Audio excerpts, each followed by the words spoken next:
derrubado e suas portas foram destruídas pelo fogo. Quando ouvi essas coisas, sentei-me e chorei. Passei dias lamentando, jejuando e orando ao Deus dos céus. Então eu disse: Senhor, Deus dos céus, Deus grande e temível, fiel à aliança e misericordioso com os que te amam e obedecem aos teus mandamentos. Que os teus ouvidos estejam atentos e os teus olhos estejam abertos para a oração que eu, o teu servo, te faço, dia e noite, em favor de teus servos, o povo de Israel. Confesso os pecados que nós, os israelitas, temos cometido contra ti. Sim, eu e o meu povo temos pecado. Capítulo 2, do verso 1 ao verso 6 também, diz assim: No mês de Nisan, do 20º ano do rei Artaxerxes, na hora de servir-lhe o vinho, levei-o ao rei. Nunca antes eu tinha estado triste na presença dele. Por isso, o rei me perguntou: por que o seu rosto parece tão triste se você não está doente? Essa tristeza só pode ser do coração. Com muito medo, eu disse ao rei: que o rei viva para sempre. Como não estaria triste o meu rosto, se a cidade em que estão sepultados meus pais está em ruínas e as suas portas foram destruídas pelo fogo? O rei me disse: o que você gostaria de pedir? Então orei ao Deus dos céus e respondi ao rei: se for do agrado do rei e se o seu servo puder contar com a sua benevolência, que me deixe ir à cidade onde meus pais estão encerrados em Judá, para que eu possa reconstruí-la. Então o rei, estando presente também a rainha sentada ao seu lado, perguntou-me: quanto tempo levará a viagem? Quando você voltará? Marquei um prazo com o rei e ele concordou que eu fosse. Um pouquinho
Chegam os homens e chega lá também, né, o seu irmão Hanani.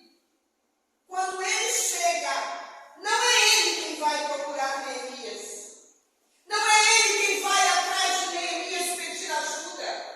Não. Neemias, quando vê, corre até ele e pergunta, faz a pergunta que não quer calar. Como estão os meus irmãos, a cidade dos meus pais?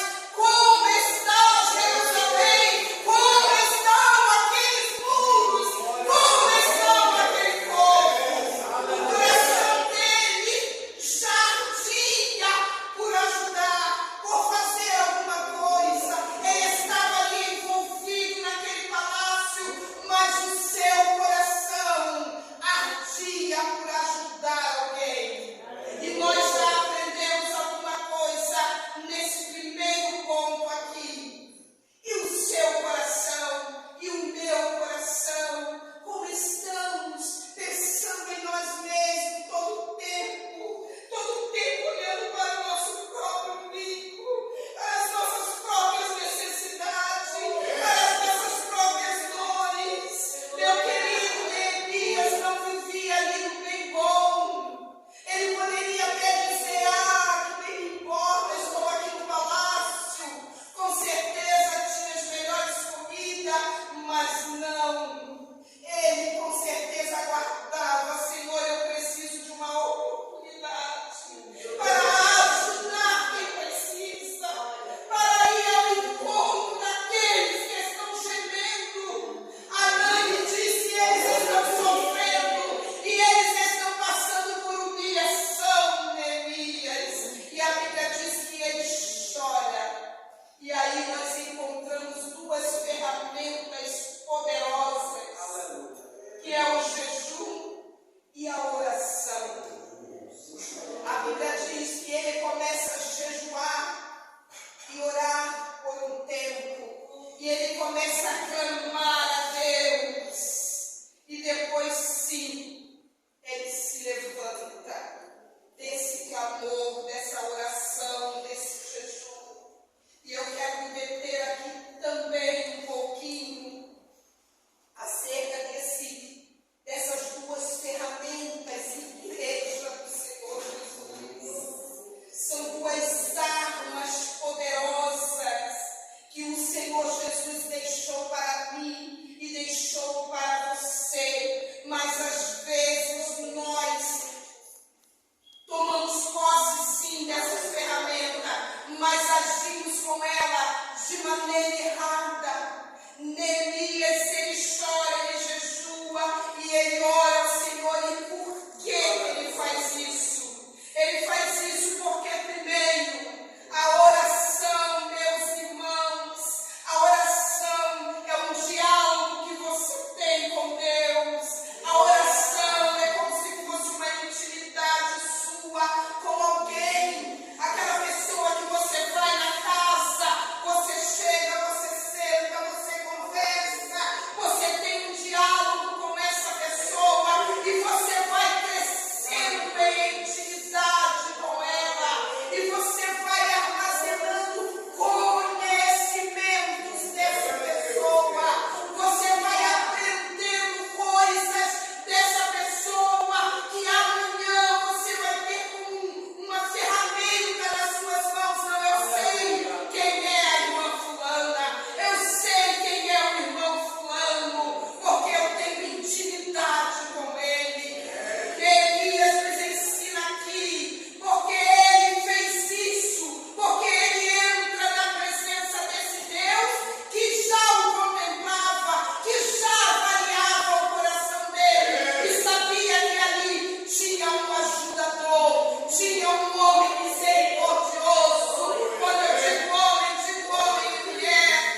dia no